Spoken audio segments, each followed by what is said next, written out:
Today's Thursday, August 15th, 2019. I'm Roland Martin. This is Roland Martin Unfiltered, broadcasting live from Pittsburgh, Pennsylvania. The Jay-Z NFL controversy continues. Social media is on fire. He continues to be criticized for cutting a deal with the NFL while the NFL continues to whiteball Colin Kaepernick. We'll talk with Etan Thomas, former NBA baller, who thinks Jay-Z made a big mistake in cutting this deal with the NBA. Israeli Prime Minister Benjamin Netanyahu just took on the squad by banning Congresswomen Rashida Tlaib as well as Tlaib Omar from coming into Israel. He was urged by Donald Trump. This has ticked off Democrats all across the country. Two former prosecutors' law licenses in St. Louis have been suspended for covering up a police beating of a handcuffed suspect. We'll have the details for you. And in Louisiana, formerly incarcerated people have their voting rights restored, but will they actually vote? Speaking of Louisiana, DeRay McKesson, a court ruled he does not have any First Amendment rights to protect him from a lawsuit filed by cops saying that he was the reason they were attacked in Baton Rouge, Louisiana. He'll join us right here on Roland Martin Unfiltered. Also, leaked documents show the FBI targeted post-Ferguson black identity extremists over white supremacists. And a crazy-ass white woman pulls a gun on 4 black kids going door to door for a school fundraiser. It's time to bring the funk on Roland Martin Unfiltered. Let's go. He's got it. Whatever the biz, he's on it. Whatever it is, he's got the scoop, the fact, the find. And when it breaks, he's right on time and it's rolling. Best believe he's knowing. Putting it down from sports to news to politics. With entertainment just for kicks, he's rolling. It's on go, y'all. It's Roland Martin, yeah. Rolling with Roland now. He's funk, he's fresh, he's real, the best, you know he's Roland Martin now.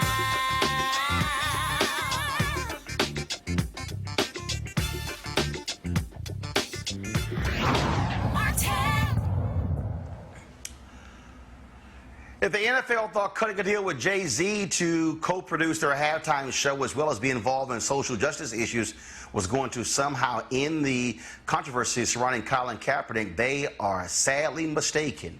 One day after publicly announcing this deal, Jay-Z has come under withering criticism from a number of people by cutting the deal with the NFL, even as they continue to whiteball, and that's right, Colin Kaepernick. Why do we say whiteball? Because that's what's happened to Colin Kaepernick by the NFL owners, and so we're not going to use the term blackball. Podcast host Benjamin Dixon says Jay really could have just made his money partnering with NFL without becoming their foil against Kaepernick in the kneeling protest. But now he's going to be a monument for the NFL to say, why are you protesting?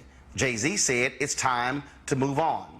NFL baller Eric Reed, a former teammate of Colin Kaepernick, tweeted, Jay-Z doesn't need the NFL's help to address social injustices. It was a money move for him and his music business. The NFL gets to hide behind his black face to try to cover up blackballing Colin. Also, many other people have been weighing in as well. Colin Kaepernick also tweeted out that he is thankful for the support of Eric Reed by standing with him as well. And on the same day of that Jay-Z Roger Goodell news conference, he also tweeted that it's been 3 years since he took a stand, and he is still without work. One of the folks who also was critical of Jay-Z is Etan Thomas, former NBA ball player who joins us right now on Roland Martin Unfiltered. Etan, welcome back to the show. So you make it perfectly clear that you think Jay-Z made a mistake here. Yesterday, we had Jamel Hill on the show. She said the NFL got exactly what they wanted, a cultural icon to stand with on social justice issues in order for them to say, see, it's all good. It's time for us to move on. Yeah, and that's the tough part. That's the tough pill that a lot of people can, having difficulty swallowing right now. And they've seen this before. So remember when the Brooklyn Nets were building their Barclays Center, and they used Jay-Z as kind of like the prop to kind of pacify everybody, to say, don't worry about the fact that we're going to take your homes and gentrify the neighborhood because Jay-Z is part of this. So it's all going to be great for everybody involved. And it kind of seems like this is what's happening. It would have been great if Roger Goodell and Jay-Z, and during their press conference, would have laid out some particulars of what they were going to do. You know, specifically, like if they were going to go and each team was going to have representatives in each city, that the NFL city, and they were going to go and try to implement different things in the police departments to try to change, whether it be body cameras or something to hold they're accountable, something specific. But, you know, they just said, well, you know, we have Jay-Z with us, so you should be happy. And that's just not enough. So that's why you're seeing all of the criticism today. Etan, I think your point is you nailed it, because that has been the issue that I've had for 48 hours. Even when Rock Nation reached out to me, of course, Mark Thompson was there at yesterday's gathering, representing Roland Martin Unfiltered. They recorded the Q&A part, and that's the deal. I still don't know what the social justice part is. Okay, what I heard lots of details on the entertainment side. Right. Soundtracks and videos and halftime, but I did not hear specifically what this social justice work is. Jay-Z was quoted as saying, oh, here's an opportunity to help millions. Yeah, but I didn't hear what that help is. Right. All we heard was live entertainment strategist. I think that's what they termed it, and that kind of sounds like he's going to be in charge of the Super Bowl halftime show. You know, so I'm like, how is that a step in the right direction towards social justice? And that's the issue, and that's the problem. And, you know, in some of his statements that have, you know, come out, you know, he said, well, it's time for us to move past kneeling. And, you know, and that's where Eric Reed tweeted, and he said, well, the two aren't mutually exclusive. You know what I mean? So if you could, and this is what I asked, you know, what if the NFL would have had Kaepernick, or at least offered a position to Kaepernick, for him to be able to connect with the social injustice piece? Now, would that have been perceived differently? You know, I mean, but for Jay-Z to, you know, kind of allow himself to be used in this way, you know, you're going to get a lot of a strong reaction, and that's what's happening. And again, when I heard that comment, and I not only did I hear it, then I read it by saying, well, it's time to move beyond kneeling. First of all, I agree with Jay-Z in that it's time for action. But what's the action? I didn't hear the action. And the reality is, we also cannot still ignore the whiteballing of Colin Kaepernick. So yes, Eric Reed, who has kneeled, is back in the league, but let's also be clear, he was whiteballed for a period of time. Kenny Stills is still in the NFL, but Colin Kaepernick was the one who started all of this. Right. Colin Kaepernick is the one where the teams are saying, nah, he is not going to be it. And I contend, and I don't care what anybody says, because he plays the most high-profile position in the NFL, which is quarterback, that has a lot to do with it. You cannot convince me. When I look at some of the sorry players who are in the league playing quarterback, who are in camps right now, that somehow he doesn't have the talent to play. And so the NFL can't keep trying to play this nonsensical game. And that's also where I think people are also angry with Jay-Z by saying, bruh, you could have said, I'll be happy to do a deal with you the moment one of your team signs him.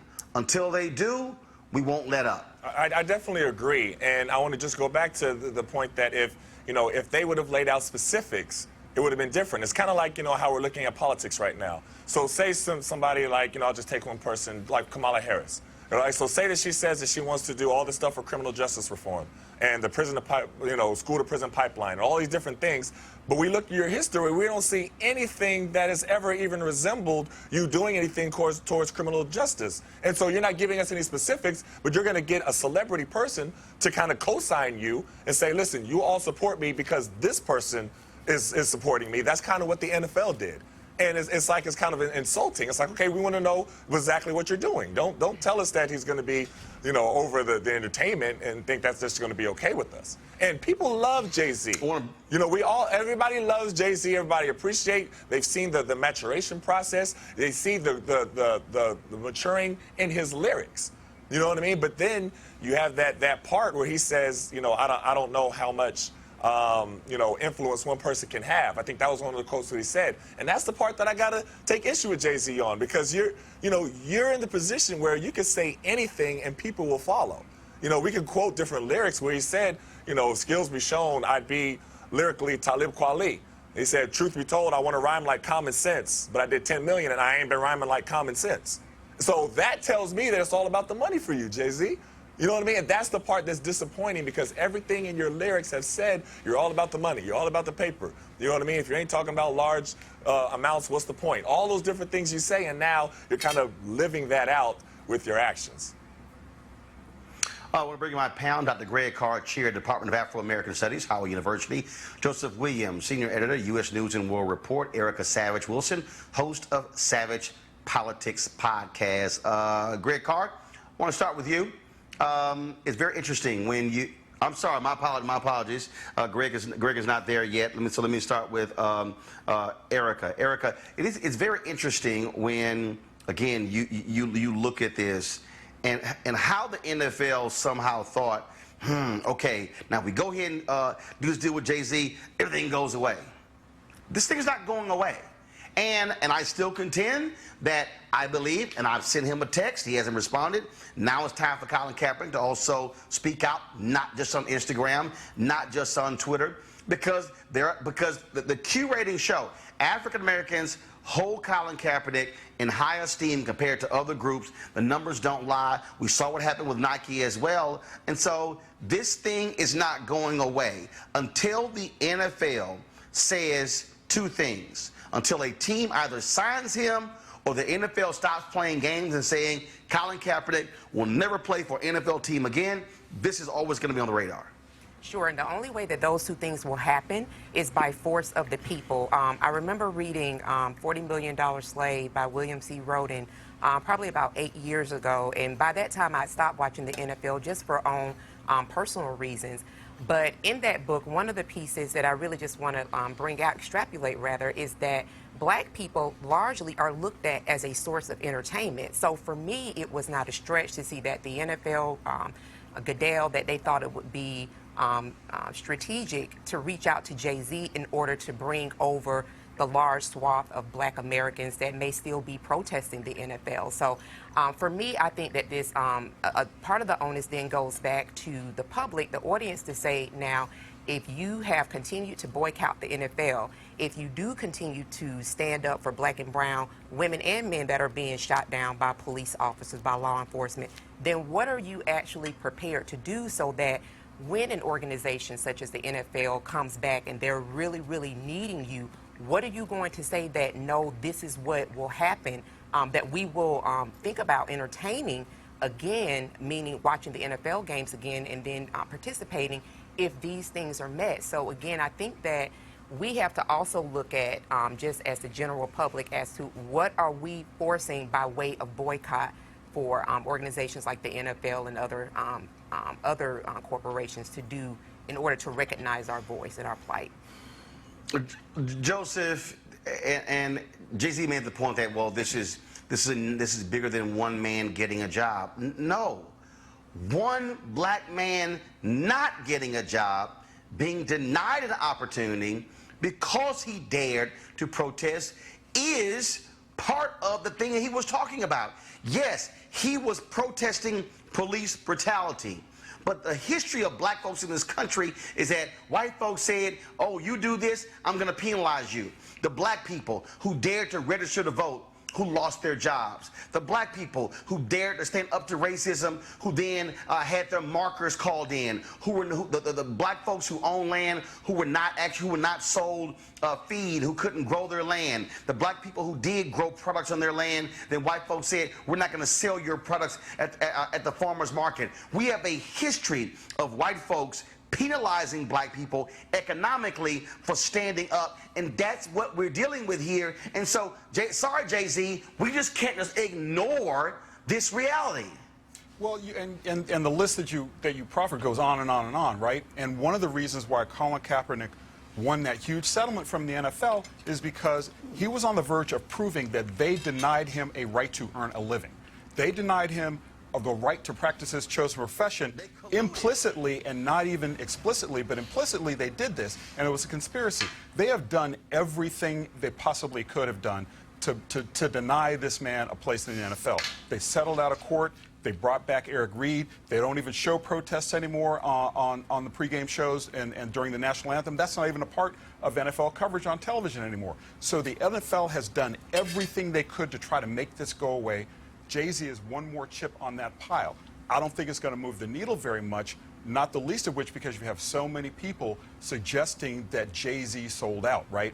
And the question that I have, and that I was mulling over with some friends of mine this afternoon, in exchange for what? What is Jay-Z getting out of this? I mean, he's already got more money than he probably knows what to do with between him and his wife, and he probably has enough influence in the music industry that he can get anybody he wants to do whatever they want. And so if he gets somebody to play on the Super Bowl halftime show, to what end, right? That person is still going to have the taint of Colin Kaepernick, the specter of his non-employment lingering over the Super Bowl. It was like Jamel Hill said yesterday, you know, that's all they could talk about during the Super Bowl last year was why was Cap not around? Why was Maroon 5 playing? Why was this rapper agreed to perform in the halftime show when everybody knew that this was a sham, and the reason why everybody was talking about it was the reason why people weren't performing and the reason why black people have turned out. So I'm kind of questioning what Jay-Z gets out of the mix. I mean, it's clear what the league gets. What does he get? Absolutely. All right, folks, let's go to our second top story, and that is Donald Trump encouraging the Israeli prime minister to block 2 Muslim members of Congress from entry into Israel. Benjamin Netanyahu did exactly that. Trump has been trashing Rashida Tlaib and Ilhan Omar, saying they hate all Jews and that they should not be allowed in that country. This has led to significant condemnation from House Speaker Nancy Pelosi and so many others as a result of this trip, which was scheduled to start on Sunday. A number of Democrats are going on this trip. Well, now all of a sudden we have a new issue. Trump, of course, has been attacking the 2 of them, trying to make the squad, that is Congressman Tlaib, Ilhan Omar, Alexandria Ocasio-Cortez, and Ayanna Pressley, the focus of his campaign efforts. And now he's going after these 2. Etan, I want to go to you first. To have this happen again, but this is revealing, again, Donald Trump continued to attack women of color. It is part of his strategy. It's part of him trying to gin up his racist, xenophobic base of supporters. And he's very successful at doing it. You know, I mean, his entire strategy in the elections was pretty much to point to the Mexicans and say that the reason for, you know, your problems to white America is because of the Mexicans. That's what he did, and it worked. You know, and he has a way of being able to make blanket statements, and then you have followers that support it. You know, I don't necessarily become surprised at things that Donald Trump says. He is who we thought he was. But it does always surprise me how many people are still supporting him. It surprises me how many women support him, no matter what color. It surprises me that how many of mainstream America still support him. And he continues to make these outlandish statements and these blanket statements, and he's getting so much support. So as to right now, if the Democrats don't get it together and run somebody in the best ticket, we might be looking at another 4 years of Donald Trump, which is frightening to hear, but nothing is going to knock him down. You have evangelicals that support him, even though he represents anything that even remotely represents Christ. I mean, but he has a way of being able to make people follow him, almost like it's like the children of the corn, or like they're under like some kind of a spell or something like that, and they follow him. But this statement that he made here, a blanket statement, because criticizing the policies of Israel is not anti-Semitic. It's not. You know what I mean? Just like criticizing the policies of America is not anti-American. You know, but and people should know that. You know, I mean, you talk to middle school children and they can understand that. But then you have the uninformed voters that continue to follow anything he says, and that's what's really frightening. This is Joseph. Again, you're seeing the pettiness of Donald Trump. You're seeing the game, and for Netanyahu. So basically, what? He's now scared of Donald Trump. According to one account, Netanyahu approved of these visits a few months ago, and so the only reason the action was taken today was because Donald Trump demanded it. Well, I don't know if he's scared of him so much as he's following his lead. I mean, look at what we're not talking about, right? Instead, we're now talking about 2 Congress people of color, Donald Trump's main foils. He's trying to divide and conquer, right? That's obvious. Look at what we're not talking about. We're not talking about the economy on the verge of recession.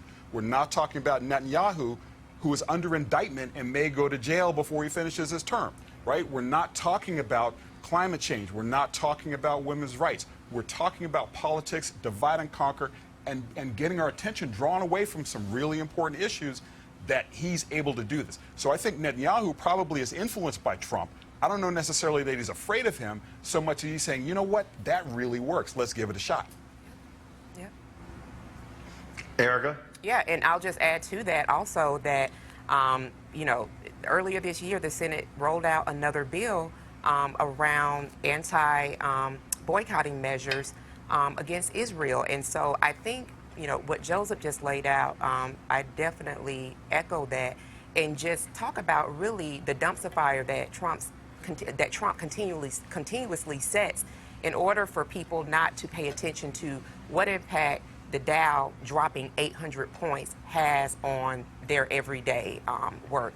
And then also just looking at then too how this then tracks down to folks in their local communities, that we are that 27 states have actually have ordinances. They also have laws on the books against for anti-boycotting measures against Israel. So I think that folks need to kind of like pay attention when there are all these flaming and inflammatory statements coming out of the admin and out of Trump's mouth.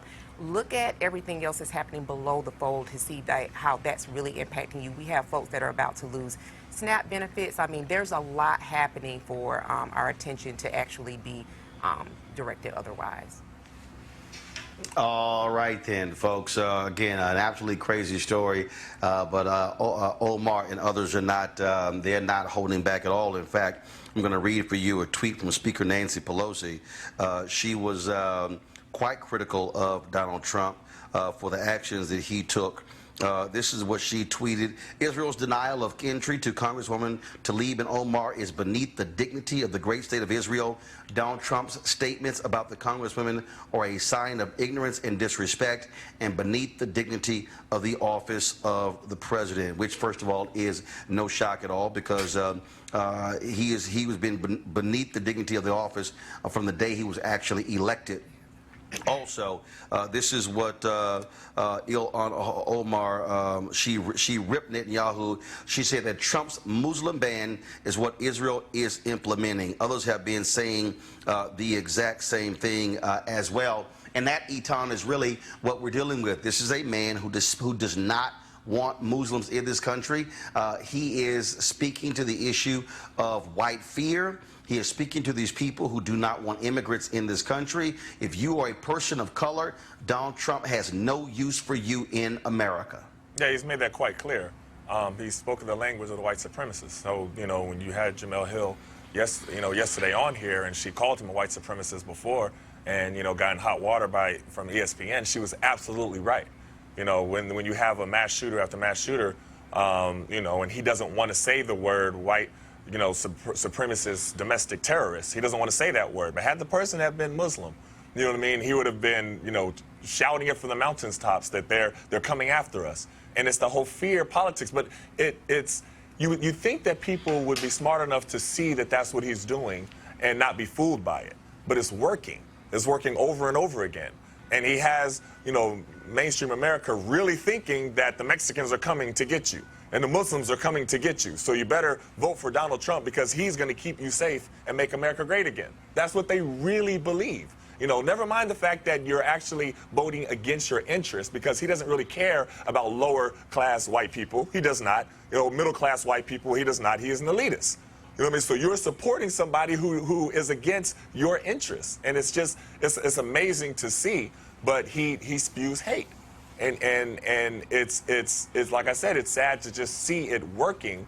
But, you know, hate in politics is something that goes hand in hand for him. And we're going to see a lot more of it in this upcoming election. I want to talk about this weird story out of Louisiana, where the United States Fifth Court of Appeals, well, the Fifth Circuit, ruled, they actually withdrew an opinion it made in April, reinstating a lawsuit against Black Lives Matter organizer DeRay McKesson. They ruled that he did not have in any First Amendment rights. Now, here's what happened. A district judge ruled in 2017 that Black Lives Matter is not a particular entity of any sort, and like the Tea Party or Civil Rights Movement, can't be sued. According to this story, the judge also concluded that McKesson solely engaged in protected speech at a demonstration. Well, a law officer claims that McKesson is the reason why he suffered injuries, serious injuries, during a protest in 2016 after the shooting death of Alton Sterling. We initially had DeRay booked for the show, then he canceled. Hopefully we will rehab him on the show to get his thoughts on this lawsuit. Joseph, I want to start with you. It's sort of strange, again, that this officer is trying to sue one individual who was participating in a protest as if that person is over all the actions of all the protesters. He's the king of black protesters, you know, so that's why they got to take him out. I mean, look, it's very simple what's happening here, right? You've got a representative, a guy who's fairly well known in DeRay McKesson, who is going to be the villain, right? You talked in the last segment about how Tlaib and Omar and AOC are all villains of Donald Trump and foils. This is just another play from that handbook, right? He's trying to sue DeRay McKesson to basically silence him. What I find interesting, two things are, the first is protected speech has been like a catch-all tool that the conservatives have been using for years to try to protect stuff like gun rights and abortion and so forth, to try to get those issues on their side by using the First Amendment. Now comes a time where somebody's using the First Amendment to go against what they stand for, and all of a sudden he's the bad guy, right? I mean, the second thing that occurs to me is the Fifth Circuit in Louisiana is probably one of the most conservative courts in the nation, one of the most conservative circuits. And I looked it up before I came on the show. Of the 16 judges that are sitting right now, 5 were appointed by Donald Trump. 5. And before that, the ones that were appointed by President Obama in 8 years, 2. 5 versus 2. Mostly conservative, pushing far to the right past any of the other conservatives that sit there. So this is probably what I think a sign of things to come, in the fact that Trump keeps pushing these judges, Mr. McConnell keeps putting them on the court, and we're going to keep getting nonsensical rulings like this one. Here's what's interesting. First of all, the lawsuit says when the defendants ran out of water bottles they were throwing at the Baton Rouge City Police, a member of defended Black Lives Matter, he's saying that a member of McKesson's group, Black Lives Matter, which he's actually not over, under the control and custody of the defendants, then picked up a piece of concrete or similar rock-like substance and hurled into the police that were making arrests. They said the officer was knocked to the ground, that some of his teeth were knocked out, and had an injury to his jaw and his brain. Now, here's what's interesting here. In this opinion, Erica and Eton, it says, we of course acknowledge that McKesson's negligent conduct took place in the context of a political protest. But Claiborne Hardware does not insulate the petitioner from liability for his own negligent conduct simply because he and those he associated with also intended to communicate a message. I don't know where, but are they saying that DeRay was throwing rocks, was throwing water? To have judges say he had negligent conduct, like what? Yeah, I really believe that this is really another way to dissuade people from really pushing back and standing up and peacefully boycotting, or just boycotting, period, which is protected by the First Amendment. Particularly as we look at, you know, the 2019 coming up on the 2020 cycle, this is about people being engaged. It goes from local to state to federal. This is about people saying that we are the ones that are taxpayers. We pay these elected officials. We also pay the police officers who are directed to protect and serve us. So I think that also it is, and you mentioned this, time kind of to play connect the dots. All of the conversations that have been had on this show around the courts, around the number of federal judges that Donald Trump is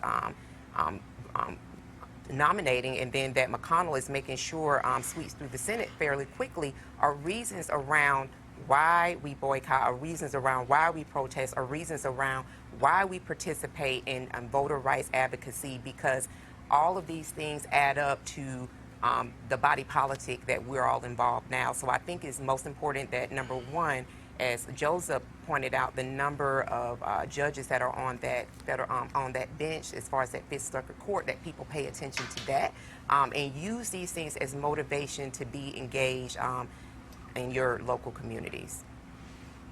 But Eton, this is why I continue to try to explain to people by connecting the dots why you have to understand voting in this election is tied to federal judges being appointed.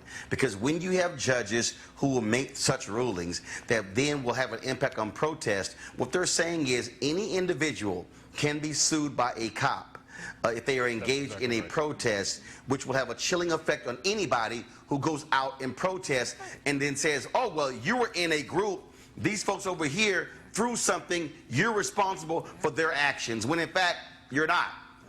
Right, and the way this ties into the first topic that we talked about is that they're doing this to kind of squash anybody from protesting or demonstrating in any way, shape, or form. The same way the NFL is whiteballing Kaepernick to try to, dissuade any players from taking a knee or protesting in any way, shape, or form. And it's always interesting when they use language that we're going to try to create a safe environment for players to use their voices, and they don't ever do it. You know what I mean? As long as it's not protesting, as long as it's not taking a knee, as long as it's not this, or this, you're safe to do it. But a safe environment in the NFL is kind of a joke, right? Right.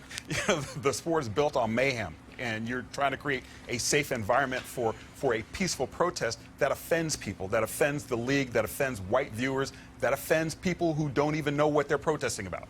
Yeah, and don't forget that, the same thing they told Dr. King, that it wasn't the right time for him to protest, or it wasn't the right way for him to protest. But now, you'll hear all the mainstream America talk about how much they love Dr. King. On the Martin Luther King Day, they'll tweet, they'll make their, signs, they'll tweet their quotes and everything like that. But then they look at Colin Kaepernick, they say, no, he shouldn't be allowed to protest, and he should be punished. And they'll almost have a victory lap for him not being in the NFL. And that's the hypocritical part. But I do want to say one thing real quick before I stop, and you referred to it earlier. I too would like to hear from Colin Kaepernick himself. I would. You know what I mean? There's a large amount of people, my son included, his teammates included, that are like, first, should we watch the NFL again? First we heard that, he had this settlement, and so, okay, he got a settlement, so he got his back pay from the whole time that they were whiteballing him, so everything should be okay, right? But then we heard a little bit after that, he's working out and he wants to get back in the league. And then we hear Jay-Z, partnering with the NFL, and we hear a negative reaction from everybody around Kaepernick, from his girlfriend Nessa, from, Eric Reed, who we know how close he is with him. Got it. And all I got it. Go ahead. Just give me 1 second. First off, I want to go back to the DeRay story. And here's the deal, folks. This is an important case. Those of us in media, we understand this. It's called New York Times versus Sullivan. That was a landmark Supreme Court case where the Supreme Court ruled that a city could not sue protesters for defaming them. Dr. King and others took a full-page ad out in the New York Times in 1960, blasting Alabama for its racism, criticizing the Montgomery Police Department. What happened was an actual commissioner sued, saying that they were defamed. It went all the way up to the Supreme Court. They tried to in fact, the initial ruling was that a judge ruled in favor of Montgomery, Alabama officials, and they were awarded $500,000. This case went all the way up to the Supreme Court after the New York Times appealed the case. And had this case not been ruled this way by those Supreme Court justices, that means that anybody who criticized public officials for Jim Crow could have sued media entities and sued civil rights activists as a result of them calling out racism. And so again, I want people to understand why judges matter. Had the Supreme Court not made that decision, then all of these Jim Crow city folks, county folks could have sued activists for daring to criticize Jim Crow. And so I just want folks just to understand that. So you understand why judges matter. Go ahead, Joe. And just real quickly, I mean, will this Supreme Court make a decision like that? Will this Supreme Court stand up for freedom of speech, stand up for Times versus Sullivan, and hold it as precedent? I have my doubts. Hold tight 1 second. Going to a break. When we come back, the Missouri Supreme Court has suspended a couple of former prosecutors for covering up a police brutality case. Wow. About time. You're watching Roland Martin Unfiltered. Back in a moment. You want to check out Roland Martin Unfiltered? YouTube.com/Roland S. Martin. And subscribe to our YouTube channel. There's only one daily digital show out here that keeps it black and keep it real. It's Roland Martin Unfiltered. See that name right there? Roland Martin Unfiltered. Like, share, and subscribe to our YouTube channel. That's YouTube.com/Roland S. Martin. And don't forget to turn on your notifications so when we go live, you'll know it. All right, folks, they're back. MarijuanaStock.org has another great investment opportunity. If you were lucky enough to invest in their last crowdfunding campaign, you know they raised a lot of money in just a few months investing in legal marijuana farms. Those initial investors now own shares of a publicly traded company. And, of course, they're excited by that. Now they have a new investment opportunity that is as good, if not better, than the last. I'm talking about industrial hemp CBD. For those who don't know, the hemp plant is a cousin to marijuana, of course, and then it has a higher concentration of CBD, which means hemp CBD gives you all of the medical benefits of marijuana without getting you high. Now, until recently, hemp farming was practically illegal in the U.S. and heavily regulated by the DEA. However, that changed with the 2018 Farm Bill, making it legal to grow hemp CBD in the U.S. and creating one of the largest commodities worldwide. They need land to grow all of the plants, and this makes for an incredible investment opportunity. And that's where our good friends at 420 Real Estate come in. Their business model is simple. They buy land that supports hemp CBD grow operations and lease it to licensed, high-paying tenants. That's right, they are hemp CBD landlords, and you can get in on the action. You can invest in this crowdfunding campaign for as little as $200 up to $10,000. All right, folks, all you got to do is go to marijuanastock.org. That's marijuanastock.org if you want to get in the game. And if you do so, do it now. All right, folks, the Missouri Supreme Court has suspended the law licenses of two former St. Louis prosecutors for covering up a police beating of a handcuffed suspect in 2014. The court suspended Catherine Ann Katie Deerdorf and Ambry Schuessler. Deerdorf cannot apply for reinstatement for 3 years. Schuessler will be suspended for at least 2 years. The court's ruling cited the severity of Ms. Deerdorf's misconduct as a result of her dishonesty and instruction of others to conceal information about the incident and Schuessler's repeated dishonesty during an interference with the federal prosecution of the police detective in their decision. This, to me, Erica, is huge because these prosecutors who hide evidence, who withhold evidence, who say nothing, they need to be penalized. And what this means is they cannot practice law that goes to the heart of their pocketbooks. Oh, absolutely. And when you start thinking about communities and then the families that have been impacted by their own biased thoughts, opinions, and judgment otherwise, then you start looking at the larger swath of the population that they've probably impacted. I think that this is definitely a shining example of some level of justice being served. And I also believe that this is another opportunity for everyone to look at, particularly as we start cycling to another election season. Who are these people that are in your particular municipalities? Who are district attorneys? Who are those individuals? And then look at what their indictments have been like and make the decision at the ballot if that's something that you want to continue to have to impact your life or something differently. So I think that this, again, is somewhat of a justice win, but it also is a call for us to look at local politics as well. Eton, again, the only way to hold these cops and these prosecutors accountable for wrongdoing is to hit them in their pocketbooks, and that's what this decision does. Definitely. I mean, nothing is going to change until you hold police accountable.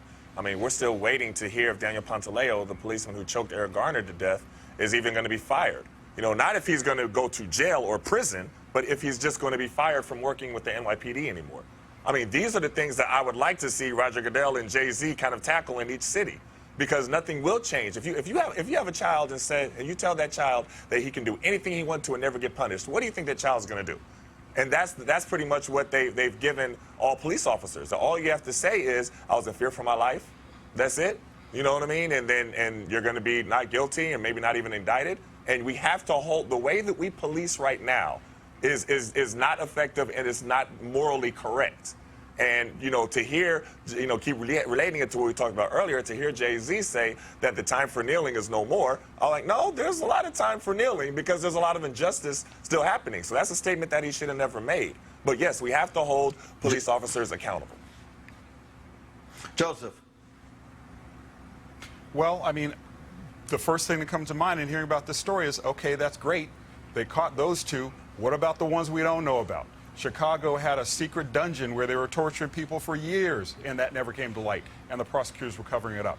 New York City, Central Park 5, that prosecutor was only recently not exposed as having done some wrongdoing. So it requires vigilance, but it also is something that is endemic in the system. Prosecutors and cops work very closely together. It's in one's best interest to cover up for the other. So until the system is exposed for the injustices that it perpetrates on ordinary people and for the ones that don't get exposed, it's not going to change. And I think Etan's right. Kneeling is never, there's never not a good time to kneel. We should have been kneeling 20 years ago. We probably will be kneeling 20 years from now. Well, bottom line is here. I'm glad to see these two who are being held accountable, folks. Voting rights restored in Louisiana, where some 37,000 folks there who have recently had their voting rights restored by the state are joining a potential wave of new voters from across the country. Last year, of course, Florida elected to restore voting rights to nearly 1.5 million people with felony convictions. But then, of course, Republicans there said, you got to pay all your fines back. Folks, as of July 1st, nearly 77,000 formerly incarcerated folks in Nevada will be able to vote in the next election. This could shape upcoming elections in these states as well as the presidential race in 2020. Of course, Florida and Nevada, both increasingly purple states, important prizes to secure the Electoral College victory.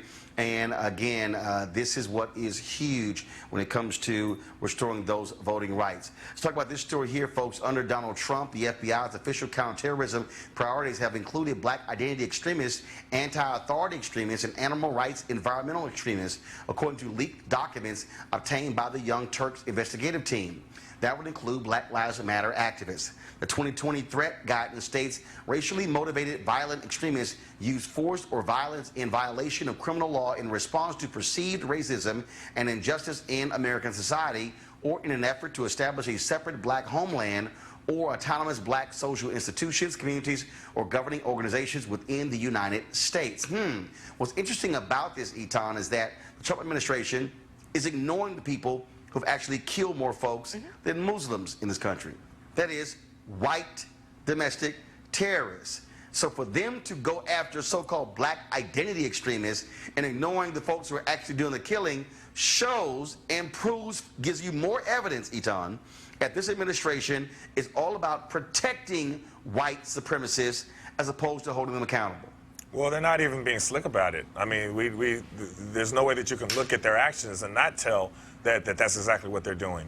And, you know, they're going back to the 60s, to the days of COINTELPRO and J. Edgar Hoover, where they're having the list of every black person or every black organization that is fighting for the rights of black people, and to label them a terrorist, to label them an enemy of the state, public enemy number one. You know what I mean? And they're starting to make them to create a fear in mainstream America and white America of these organizations, and that's what Trump is doing right now. And the problem is that it's being effectively soaking in by all of mainstream America. Because now you'll see Fox News and you'll see them talking about Black Lives Matter, and you'll see them refer to DeRay McKesson, and they'll talk about them like they are the terrorists. You know what I mean? Not the white supremacists who left the manifesto and you know, quoted Trump, and none of that. They're not the terrorists. They connect to them mental health issues or video games or, you know, too much, you know, violence on TV or not enough, you know, attention from their parents or teachers. They put the blame every place else. But then when it comes to these black organizations that really want the social justice for black people, they label them terrorists, and that's exactly what was done in the 60s. Erica, what we're dealing with here again is an administration that does not want to hold those folks accountable, and that's the games that they're playing, and we're seeing it living out.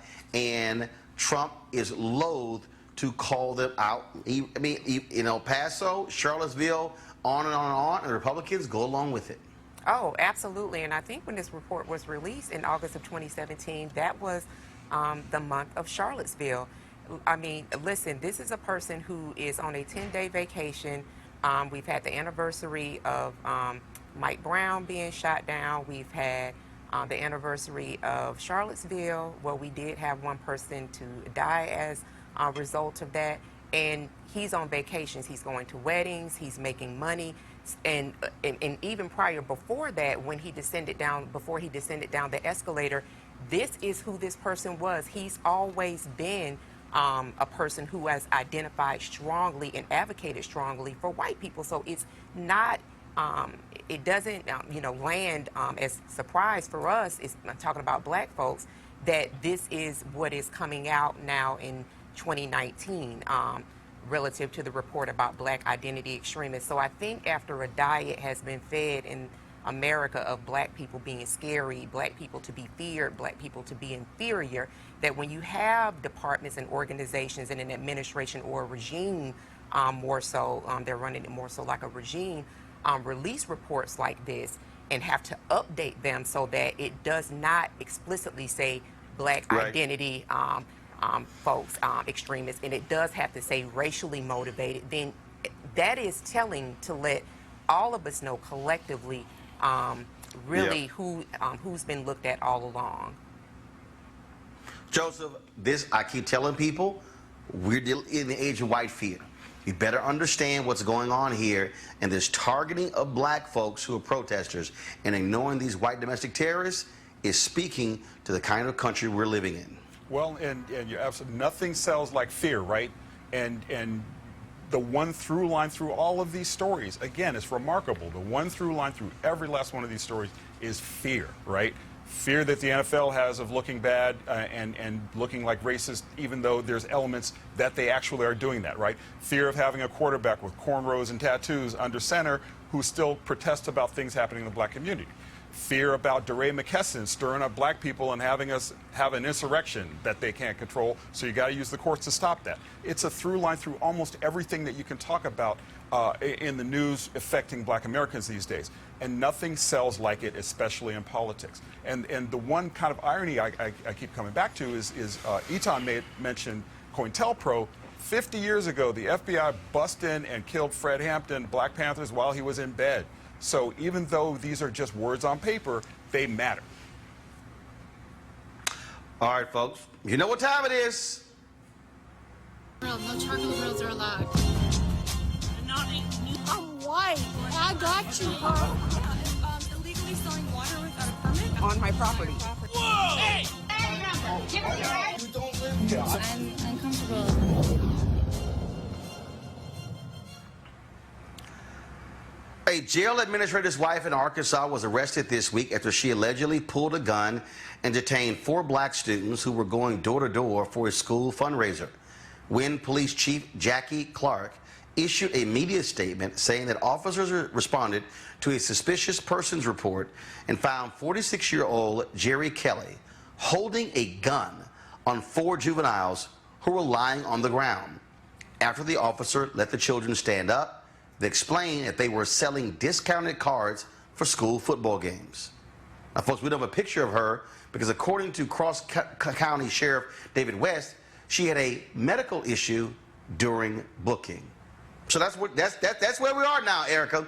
White folks pulling guns on black teens and holding them down. And again, so basically we've got a female George Zimmerman. Call her Georgina Zimmerman. That's what we have here. So, Roland, when I read this story, and what struck me is that I sat back to myself. I said, there's a commonality that's running through all of these topics, and it is white dominance. There's no way that anybody that had had 4 children come into her home and then held a gun to them would then we would treat this like that's fine, that it's okay. I'm frustrated a bit because this is not business as usual.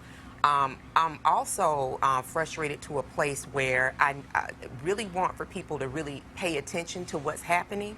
Turn down the entertainment a bit, because these actions by someone who feels like she really had the permission to do what she did, and then when she was actually booked, the fact that her booking, that she didn't have a photo that she take, does show that even though her husband said that she wasn't shown any type of courtesy, that she was in fact shown a courtesy.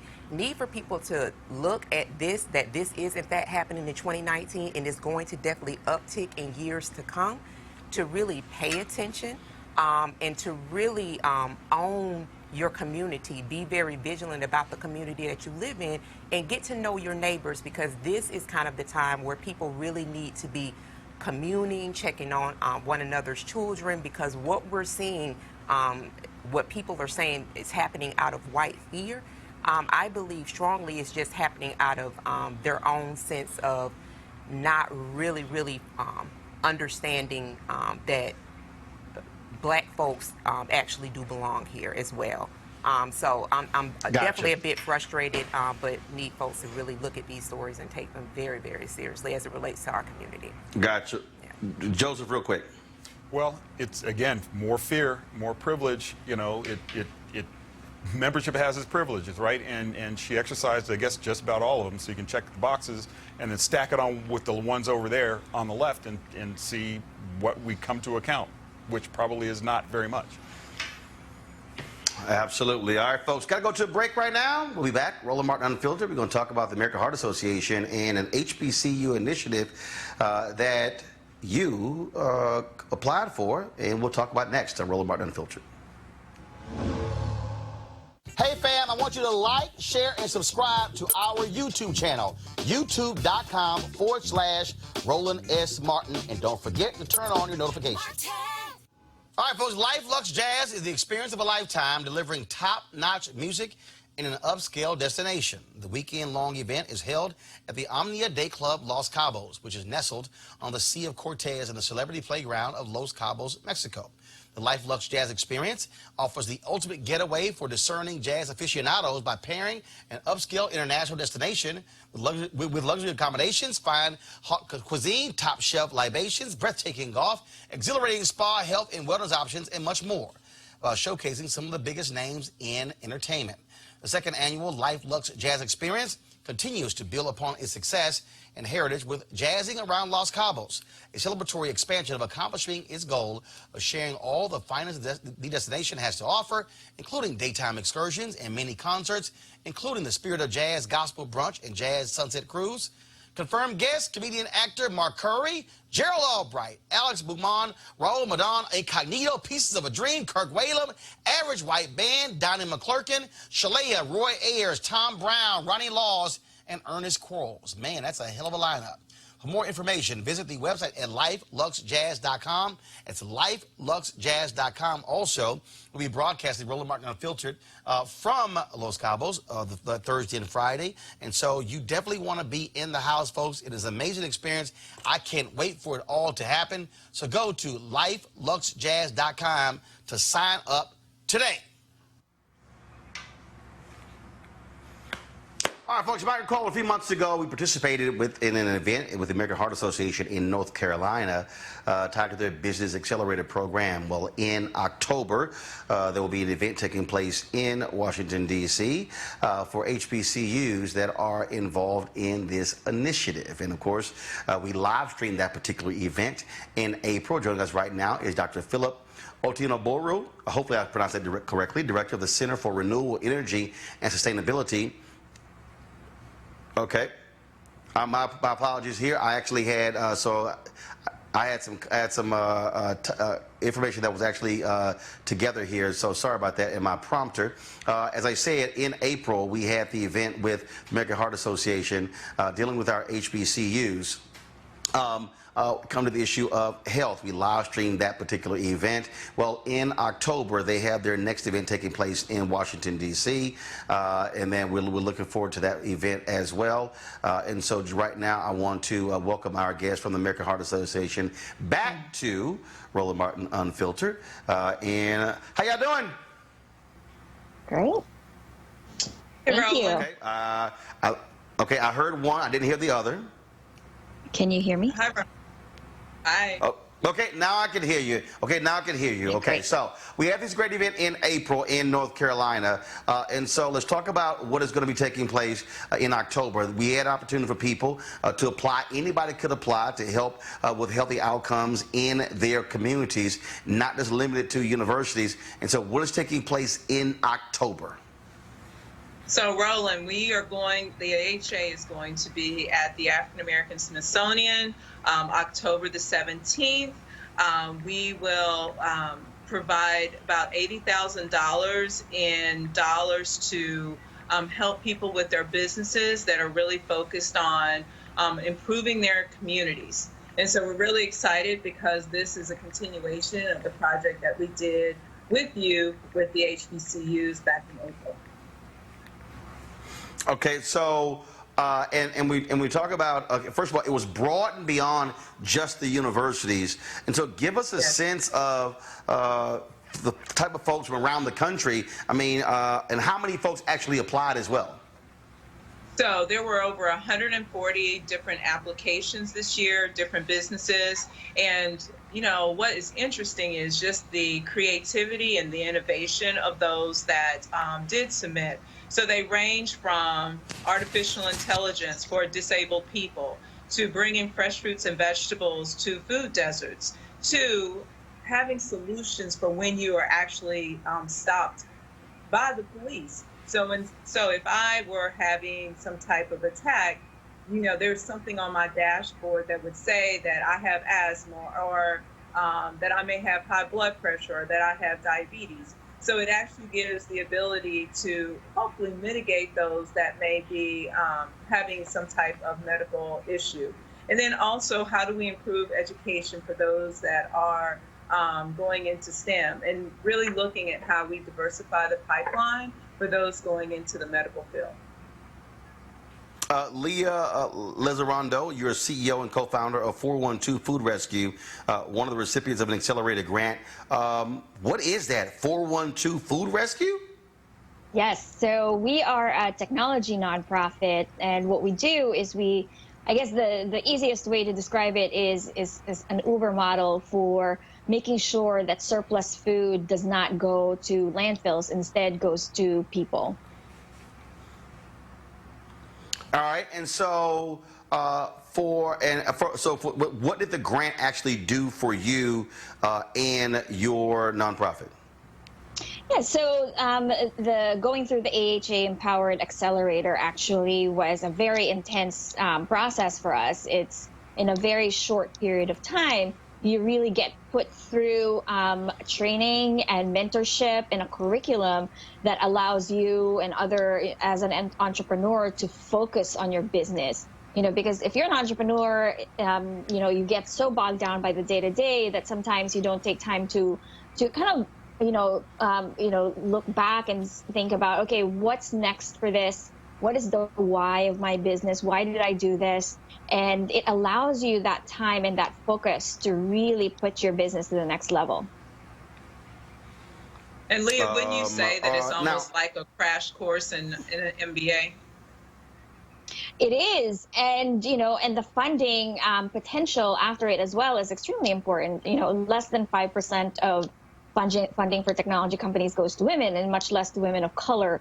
So going through this accelerator not only provided the mentorship, not only provided, kind of the crash course MBA, but also the seed funding that is needed to propel business forward. And Roland, obviously, one of the things that businesses often talk about is access to capital, and so the ability to be able to give folks a boost, obviously, is hugely critical. Extremely important, of course. Pamela, go ahead. Oh, I was just going to say, I think, Leah, you should even talk about how you've been able to scale your business from one market to 5 markets, and what that has done for your business and how that has impacted your revenue stream. Yeah, so 412 Food Rescue was founded in Pittsburgh. And at that time, going through the accelerator was a critical time for us because we needed, we were at that stage in our business where we either, stay put or invest a lot of resources in our efforts to expand. And since the accelerator, which was last year, we have expanded to 5 other cities. So that was really the catalyst in terms of, focus and training and funding that 412 Food Rescue needed. All right, then. Well, again, give folks the information again. And can the public attend October 17th? Most definitely, Roland. We took your advice. So October 17th, the African American Smithsonian at 6:30. We really look forward to you participating. And of course, it will be live streamed. And hopefully in the next month, we'll be able to share a couple of really special guests that will be a part of that panel as well. All right, then. Well, first of all, we're certainly looking forward to it. And if folks want more information about the program, where should they go? Empoweredtoserve.org. Empoweredtoserve.org. Okay. All right, folks. We certainly appreciate it. Thank you so very much. I'm going to go to a commercial break. When we come back, we're going to talk with one of the folks at HBCU who has participated in this program and can talk about the benefits of it for HBCUs. Back on Roland Martin Unfiltered in just a moment. You want to support Roland Martin Unfiltered? Be sure to join our Bring the Funk fan club. Every dollar that you give to us supports our daily digital show. There's only one daily digital show out here that keeps it black and keep it real. As Roland Martin Unfiltered. Support the Roland Martin Unfiltered daily digital show by going to RolandMartinUnfiltered.com. Our goal is to get 20,000 of our fans contributing $50 each for the whole year. You can make this possible. RolandMartinUnfiltered.com. As I said, this American Heart Association initiative benefits HBCUs, and one of them, of course, is Johnson C. Smith University. And Dr. Philip Otinoburo, Director of the Center for Renewable Energy and Sustainability at Johnson C. Smith, joins us right now. Doc, how you doing? Roland, thanks for having me. Glad to have you here. How vital is it? Again, to have organizations like the American Heart Association providing these business accelerator grants for the HBCU community? I mean, it's extremely vital. As you can see, most of the HBCUs actually fall in neighborhoods that are extremely, one, highly minority focused, and, they have a huge minority representation. Second thing is these neighborhoods are actually affected by food insecurity, which is what our project is all about, addressing food insecurity in the neighborhoods. So these accelerator grants actually help to, put the community ahead and help to deal with the disparities that we see in these African American communities. Dr. Cynthia Weavers-Brown, she is the chair and associate professor in the Department of Health, Physical Education, and Sports Studies at Winston-Salem State University. She also joins us. Dr. Brown, glad to have you here. Thank you. We talk about our communities, and we talk about health, we talk about coming up with creative ways to impact this. To me, this is great because there are people out there who are not even tied to institutions, but who may have great ideas. They're simply looking for a place that will actually fund the startup of their ideas. That's true. That was the case for us. We had 2 community partners. One was an elementary school. The other was a local community advocate that wanted to start or is starting an urban gardening initiative. And first of all, how much are the grants, and how have they been able to really get it going? And did it also lead to other folks also being able to give to the initiative? Yeah, in our case, well, first of all, the grants are $100,000 with some money set aside for student stipends as well. That is not insignificant. As you can see, that is funding that goes directly to the community and can achieve a lasting impact. Now, with our particular initiative, we've been able to pull a number of organizations that are actually helping the students to achieve their objectives. For instance, our hospital system here, Atrium Health, is going to be helping the students to organize around, addressing these social determinants of health. We have Loaves and Fishes and the Bulb, which is a mobile food delivery service here in the Charlotte area. So just some great momentum that we see, and the students are definitely gearing towards a very productive summer. Fall. And the same Dr. thing Brown? is true. The same thing is true for us here at WSSU. We were able to partner with several other organizations. The S.G. Atkins Community Garden, we introduced the children to gardening. We were able to partner with some community organizations here. We also were able to partner with the National Cycling Center to introduce the students to cycling, not introduce them, but to provide cycling for the children. So it leveraged for us several different partnerships. All right, then. Well, look, we certainly appreciate both of you joining us to share your thoughts on how these American Heart Association Business Accelerator grants impact HBCUs, and we look forward to being there on October 17th to see who the next winners are of these grants. Thank you. Thank you so much. All right, and again, folks, October 17th, I will be hosting that event, and we'll be live streaming that event as well, taking place at the African American History Museum, and we'll be there. You're certainly invited to attend as well. All right, folks, many of you watched the show Blackish. One of the stars of that show is Miles Brown. Miles and I had an opportunity to catch up at Essence, and let's just say he and I don't see eye to eye when it comes to basketball. Well, actually, he's short as hell, so we don't see eye to eye on much stuff. Check this out. You actually think your little trash Lakers are gonna do something? Hey, first of all, PSA. I'm not a Laker fan, y'all. I'm a LeBron fan, you know what I'm saying? So Hell no. All that, I'm not a Laker fan, I'm a LeBron fan. Pick a team. well, my team is the Cavs, Cavaliers, you know what I'm saying? Well, you the Cavaliers fan, stop talking about the Lakers. Nah, I'm only talking about the Lakers because, LeBron's on it. No. LeBron don't play for the Cavaliers anymore. You can't claim him. I'm a Houston Rockets fan. I don't cheer for nobody when they get traded. No, but I became a Cavs fan because of LeBron. So basically, I'm just Where you from? California. I'm from California. Okay, you from California. You got Sacramento, Golden State, the Lakers, Clippers. Pick a team. Well, okay, look. So basically, my whole family's Laker fans, or my sister's somewhat a Golden State fan. But I just love LeBron. I just became a Cavalier fan. But I still support the Lakers because, they're LA, so I gotta support. Y'all Lakers ain't gonna do jack. They got LeBron, Kuzma, Rondo, AD, Cousins, and who else? Quinn Cook. Who else did we just get? But y'all thought y'all were gonna make the playoffs last year. What happened? That's because all they had was LeBron. That's all they had was LeBron. Did y'all have Rondo last year?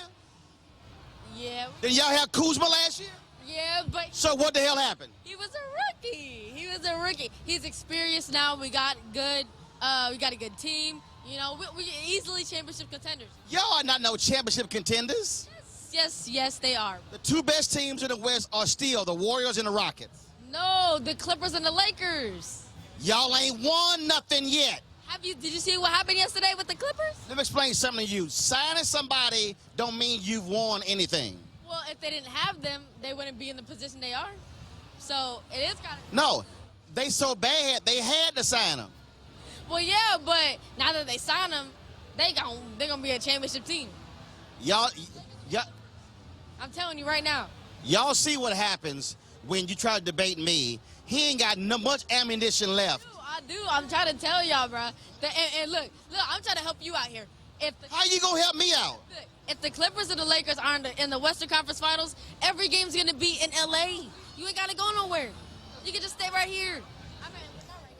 Put the money on it. The Lakers and the Clippers will not be in the Western Conference Final. I put money on it, y'all. I'm for real. I'm for real. I'm telling you, one of the two teams. Don't lose your blackest checks putting money on it. Nah, bro, I'm good. I'm good. Just watch, y'all. Just watch. Whatever. Pick a team where you from. Stop talking about I support a player. Nah, I support a player and I support my team. My team is the Cavs for life, baby. You already know how we rock. I'm done. Where Marseille Martin? I'm done. Good seeing you, baby. Oh my gosh, this dude crazy. I'm sorry, Eton. Am I the only one sick of these damn fans who don't know how to pick a team? I'm sick of all this bullshit. Oh, I like this player as opposed to. No, I'm sorry. If your ass from a city, you should be cheering for your damn city. That get on my damn nerves. All right, I gotta say honestly though, I understand because they're more for not the brand. You know what I mean? But more for the players. Now, the NFL, a lot of times... Hell no! The NFL pushes the team more, right? The NBA, the fans fall in love with the player. It's different. It's different. No, bullshit. Hey, let me be real clear. I am a native of Houston, Texas. Okay? Moses Malone was one of the greatest players to ever play for the Rockets. Hall of Famer, great guy. All right. When the Rockets traded him to the Philadelphia 76ers, I wasn't pulling for the damn 76ers. I was pulling for the Rockets to beat Philly. I respected Moses Malone, but it's not like, oh my goodness, my allegiance is with my city and my team, not with the player. No, a lot of people, their allegiance with the players, not with the team. I'm gonna tell you, that's a different generation, baby. Erica, that's that BS. These are people who don't want to pick a team. They want to be bandwagoners. Oh, no. Well, okay, so then what happened when LeBron retires? Oop, I got to find me a new player. A new player. That's foul. That's what it is. Sure. Erica, your thoughts? My thoughts are... Erica is a bandwagoner. I will admit that on national television. Get the hell out of here. I'm a military brat. My home is Albany, Georgia, understanding that, you know, the Falcons are the team for the football team, and then the Hawks are the basketball team, and then you have the Dream. But I am from Albany. Hold up. And a military brat. First of all, so I'm a bandwagoner. I will own Joseph, and I will put military. I'll put military people in a separate category only if y'all moved a lot. So, like, for instance, Henry Peterson, his punk ass, my director, okay? All these years spending here in D.C., he a Cowboys fan, he a bandwagon Wizards fan. He walk around with a Yankees cap, a Nationals cap, or Orioles cap. No, you from here, Joseph. I can't, all that, Joseph, I can't stay. You from a city, cheer for your hometown team. I don't care if that hometown team sucked for a long time. You cheer for your hometown team. Dude, L.A., man. Los Angeles, my hometown. Birthplace, L.A., Lakers, ride or die. That's how it goes. Okay, hold up. So you from L.A.? I'm not in that camp. Hold up. Joseph. I was born Joseph, you from L.A.? I was born in L.A. So, that means you cheer for the Lakers? Lakers. Dodgers? Lakers, Dodgers. I ain't into hockey, so but the I used to be a Rams fan too till they moved to St. Louis, and then I was done. That's done. what I'm saying. But see, Eton, where you from? If the Lakers, right? We got a proud tradition, right? Kareem, Worthy, Michael Cooper. Showtime, I mean, how can you compete with that? You can't. And even before Showtime, you know, Jerry West, he's been a premier franchise. Will Chamberlain, it's been a premier franchise for a long time. Got nothing else to say about that. And the Clippers came from other cities. Even though Lakers came from Minneapolis, they've been in Los Angeles for a long time. That's right. Okay, Eton, where you from? Listen, Roland, listen. Kaepernick gets signed. Listen. Answer my question, Eton. I'm from Tulsa, Oklahoma, so we don't have a professional team. But what I'm saying is, Kaepernick. No, wait. Hold up. Wait. Go ahead. You from Tulsa, Oklahoma? Tulsa, Oklahoma. What's in your region? No, ain't no region. We don't just connect to a region. Come on. That's not how it works. If Kaepernick gets signed to any team, I'm rooting for that team that Kaepernick's on. Ah! Okay. Now, here's the deal. No. No. Yeah. Let me be real clear. Yeah. If Kaepernick gets signed by any team, You rooting for that team? I am going to root. No. Yeah, he's gonna root I'm for the gonna Houston for Texans. Kaepernick. Okay. I ain't root for that team. But that's what my man said about rooting for LeBron. That's what my man said about rooting for LeBron. Right. That's the same thing he said. Well, no. No. He ain't cheering for his team. He actually cheering for the Lakers. He ain't fooling me. I'm telling you right now. I'm telling all y'all out here, all you fake fans out there, I'm tired of y'all living in one city. Here are the rules. This is one of Roland's rules. Hashtag Roland's rules. If your ass is from a city and you got a professional sports team, you are obligated to cheer for your team. By I don't care birthright. if they By suck. birth. That is not true. No, Roland. That is not true. No, sir. I wholeheartedly Let me disagree. be clear. Wholeheartedly. My Astros lost 100 games, 3 consecutive years. You didn't see me going, yeah, go Boston. Yeah, go Yankees. No. Stuck it out. They came back, turned it around, won the World Series, and that's what happens is ride or die. All of you soft bandwagon, weaklings, impotent folks out here who want to just hop from team to team. We ain't doing all that. Hopping is permitted. I mean, listen, if it's going to do the organization any good, hopping is permitted. Erica. I'm here for all the I have bandwagoners. spoken. All right. That's it. Tell it. I have spoken. All right, y'all. Y'all have a great day. I'm going to be broadcasting tomorrow from Cincinnati, where Ford Cares is having their Men of Courage event. I'm looking forward to that. And so we'll be visiting a bunch of different barbershops in Cincinnati tomorrow. I want to thank Joseph, Erica, and Eton. Even though you damn bandwagoners, only one of you is legit, which is Joseph. One of you is legit, which is Joseph. Cheer for the hometown team. And so y'all have a great day. I want to thank my other guests as well. Don't forget to support the American Heart Association event on October 17th. We'll have more on that later on Roland Martin Unfiltered. All right, y'all, I got to go. Holla!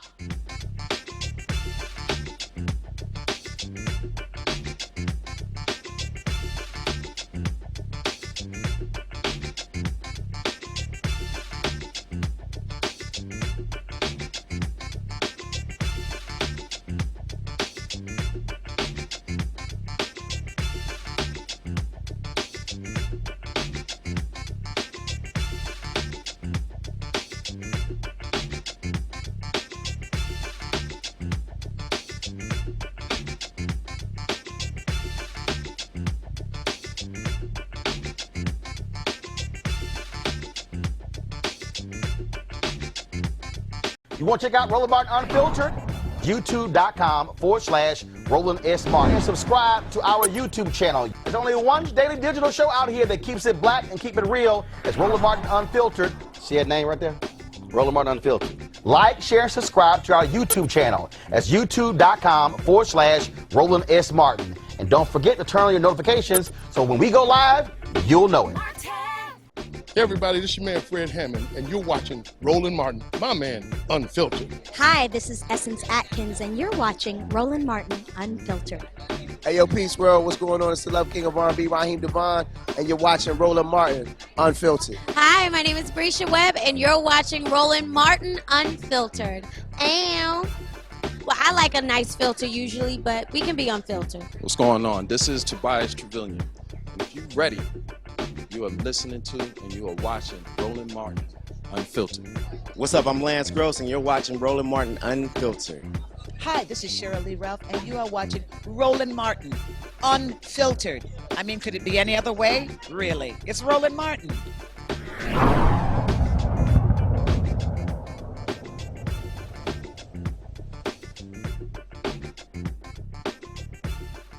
You want to support Roland Martin Unfiltered? Be sure to join our Bring the Funk fan club. Every dollar that you give to us supports our daily digital show. There's only one daily digital show out here that keeps it black and keep it real. It's Roland Martin Unfiltered. Support the Roland Martin Unfiltered daily digital show by going to RolandMartinUnfiltered.com. Our goal is to get 20,000 of our fans contributing $50 each for the whole year. You can make this possible.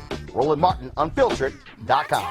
Hey fam, want to check out Roland Martin Unfiltered, the blackest show on all of digital, cable, and broadcast. Check out our audio podcast. only one daily digital show out here that keeps it black and keep it real. It's Roland Martin Unfiltered. Press play.